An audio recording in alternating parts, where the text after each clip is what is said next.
പത്തനംതിട്ട കോന്നി പാറമട അപകടം വിശദമായ രീതിയിൽ പരിശോധിക്കുമെന്ന് ജില്ലാ കളക്ടർ. ഇനി കണ്ടെത്താനുള്ള ബീഹാർ സ്വദേശിക്കായി ഫയർഫോഴ്സും NDRF സംഘവും തിരച്ചിൽ നടത്തും. പാറക്വാറിക്ക് 2026 വരെ പെർമിറ്റ് ഉണ്ടെന്നാണ് പ്രാഥമികമായി ലഭിച്ച റിപ്പോർട്ട്.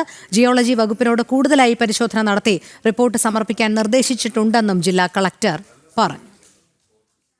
റിപ്പോർട്ട് പ്രകാരം ജിയോളജി സബ്മിറ്റ് ചെയ്തിരിക്കുന്നത് 2026 ഫെബ്രുവരി മാസം വരെ കോറിക്ക് പെർമിറ്റ് ഉണ്ട് എന്നുള്ളതാണ് പ്രിലിമിനറി റിപ്പോർട്ട് സബ്മിറ്റ് ചെയ്തത്. കോറിക്കെതിരെയുള്ള പരാതികൾ ഈ കോറിക്കെതിരെ കോറി ഹിയറിംഗ് നടക്കുന്ന വേറൊരു സമയത്ത് ഹിയറിംഗ് നടക്കുന്ന സമയത്ത് കുറച്ച് പരാതികൾ ആളുകൾ നാട്ടുകാർ കൊണ്ട് തന്നിട്ടുണ്ടായിരുന്നു.